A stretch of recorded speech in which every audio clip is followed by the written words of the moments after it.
पूर्वोत्तर के 3 राज्यों में से 2 में बीजेपी गठजोड़ को जीत मिली है और इससे गदगद बीजेपी अभी से होली मना रही है। त्रिपुरा और नागालैंड में मिली जीत का जश्न शाम होते होते दिल्ली पहुंच गया। प्रधानमंत्री मोदी ने बीजेपी कार्यकर्ताओं को अब से थोड़ी देर पहले संबोधित करते हुए कांग्रेस पर हमला बोला। मोदी ने कहा कि कांग्रेस ने हमेशा पूर्वोत्तर का तिरस्कार किया है और वोट के जरिए जनता ने अपने गुस्से का इजहार कर दिया है।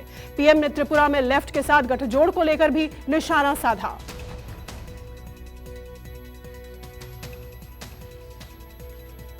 आइए आपको सुनवाते हैं कि प्रधानमंत्री मोदी ने बीजेपी की इस जीत के बाद क्या कुछ कहा है।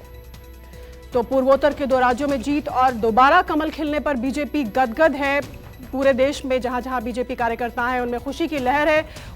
उत्तर पूर्व में तो खुशी मनाई जा रही है, लेकिन अब से थोड़ी देर पहले बीजेपी मुख्यालय में भारी जश्न का माहौल दिखा। वहां पे मौजूद बीजेपी कार्यकर्ताओं को प्रधानमंत्री नरेंद्र मोदी ने संबोधित किया और उन्होंने कहा कि पिछले सरकारों के कार्यकालों में, कांग्रेस के कार्यकाल में उत्तर पूर्व जो है उसको नजरअंदाज किया गया, नॉर्थ ईस्ट को तिरस्कृत किया गया और इसी वजह से अब उत्तर पूर्व के लोगों ने ये बता दिया है, जता दिया है कि उनकी चॉइस कमल यानी बीजेपी ही है।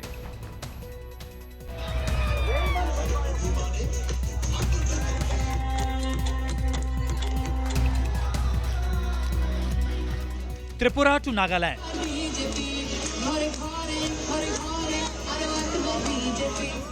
पूर्वोत्तर में चहुओर खिला कमल। 2 राज्यों में जीती बीजेपी। हफ्ते भर पहले ही शुरू हो गई होली।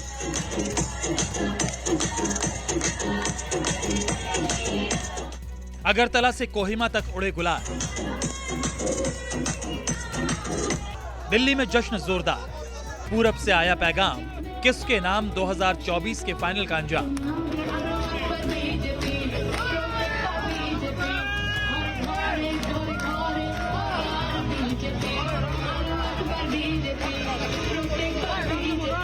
अब नॉर्थ ईस्ट न दिल्ली से दूर है और न ही दिल से दूर है।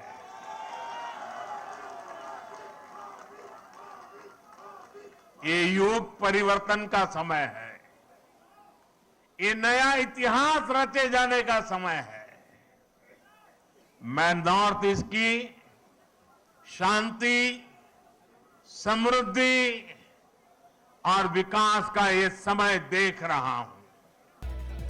पूर्वोत्तर के 3 राज्यों त्रिपुरा, मेघालय और नागालैंड के जनादेश से बीजेपी की बल्ले बल्ले हो गए। लेफ्ट और कांग्रेस के गठबंधन के बावजूद त्रिपुरा में बीजेपी का विजय रथ नहीं रुका। बीजेपी ने अकेले दम पर त्रिपुरा में बहुमत हासिल कर लिया है। तो वहीं नागालैंड में भी बीजेपी एनडीपीपी गठबंधन ने बहुमत का जादुई आंकड़ा आसानी से पार कर लिया। आखिरी नतीजे आते इससे पहले ही बीजेपी के कार्यकर्ता जश्न में डूब गए।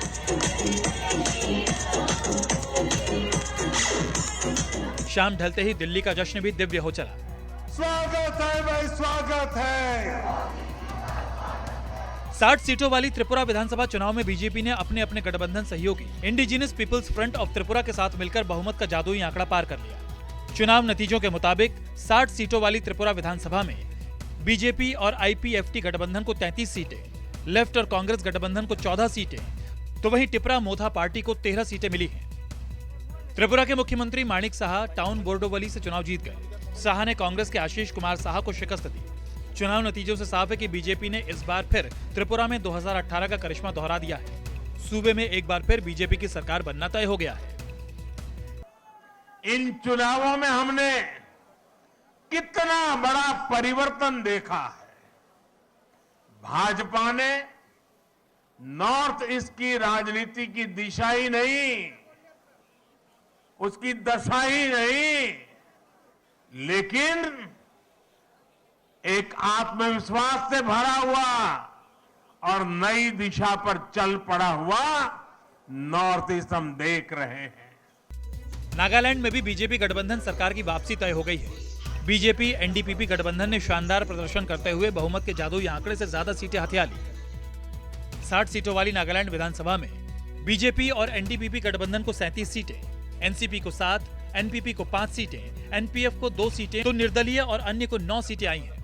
नागालैंड के मुख्यमंत्री और एनडीपीपी नेता नेफ्यू रियो 6ठी बार चुनाव जीत गए। रियो ने कोहिमा जिले की उत्तरी अंगामी द्वितीय विधानसभा सीट से कांग्रेस के सेईविली साचू को करारी शिकस्त दी। तो इसके साथ ही नेफ्यू रियो का 5वीं बार मुख्यमंत्री बनना लगभग तय हो गया है। एनडीपीपी के साथ बीजेपी नागालैंड के नतीजों से गदगद है। खासतौर पे प्रधानमंत्री जी का जो करिश्मा है उससे पार्टी को हमेशा बहुत फ़ायदा मिलता है। भारतीय जनता पार्टी के जितने लोग हैं वो ज़मीन पर मेहनत करते हैं और जो धरती की से आवाज़ आती है, लोगों की आवाज़ आती है, उसको सुनकर मेहनत करके आगे जीत की तरफ बढ़े हैं। तो उस प्रदेशों की सभी जनता को भी बहुत बहुत बधाई और सब कार्यकर्ता भाई बहनों को भी धन्यवाद, आभार कि आप सब ने बहुत अच्छा काम किया।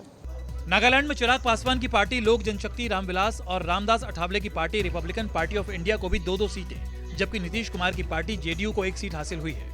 कांग्रेस के लिए नागालैंड के नतीजे बेहद निराशाजनक साबित हुए। देश की सबसे पुरानी पार्टी यहां खाता तक नहीं खोल पाई।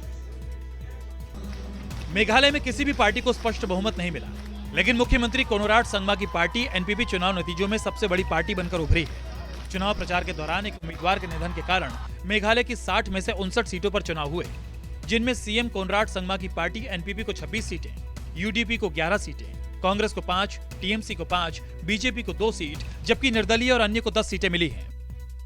बहुमत नहीं मिलने पर मेघालय के सीएम ने अमित शाह को फोन कर सरकार बनाने के लिए समर्थन मांगा, तो बीजेपी ने संगमा की मुराद पूरी कर ली।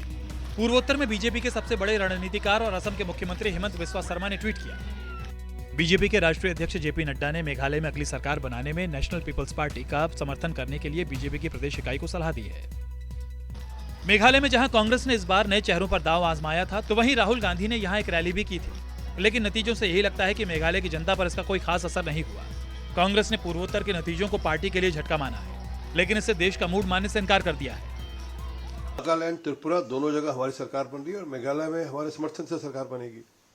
तो पूर्व उत्तर के लोगों ने फर्क देख लिया, डबल इंजन की सरकार का फर्क देख लिया एक, और ये भी देख लिया कि पिछले 60 साल में जितनी बार सारे प्रधानमंत्री मिलकर नहीं गए, उससे ज़्यादा बार प्रधानमंत्री मोदी जी पूर्व उत्तर में गए। हर 15 दिन के बाद एक केंद्रीय मंत्री वहाँ पर जाता है। इंफ्रास्ट्रक्चर पे लगातार वहाँ काम हो रहा है, सड़कें बन रही है, हवाई जहाज के लिए एयरपोर्ट बन रहे हैं, वहाँ पर रेलवे लिंक बन रहे हैं, तो लोगों को फर्क दिखता है। ये मेघालय की आप बात कर रहे हैं, पहले हम 2 पे थे, अब 4 पे हो गए, डबल हो गए हैं उस पर। और नॉर्थ ईस्ट ने मोदी जी की सेवा को स्वीकार किया है और मोदी जी सबका साथ सबका विकास को लेकर चले थे। आज पूरा नॉर्थ ईस्ट देश का एक अभिन्न अंग था और अभिन्न अंग की तरह दिखाई दे रहा है। पूर्व के अंदर अनेकों राजनीतिक दलों ने जो अलग अलग सरकारें वहाँ पर बनाई भी, आज भी उनको नाको चने चबाने पड़ गए। दोनों मिल कर भी लड़े, जब भी मोदी जी को नहीं हटा पाए। कांग्रेस पूर्वोत्तर के तीनों राज्यों में खाली हाथ रह गई। त्रिपुरा में लेफ्ट से गठबंधन के बावजूद पार्टी बीजेपी को हरा नहीं पाई। बावजूद इसके सीपीएम ने कांग्रेस के साथ गठबंधन को सही फैसला करार दिया है। संकेत यही है कि 2024 के लोकसभा चुनाव में भी ये गठबंधन कायम रह सकता है, लेकिन बीजेपी के विजय रथ को रोकने के लिए शायद ये काफी हो। कुमार गौरव के साथ ब्यूरो रिपोर्ट, न्यूज़ 24। स्वागत है।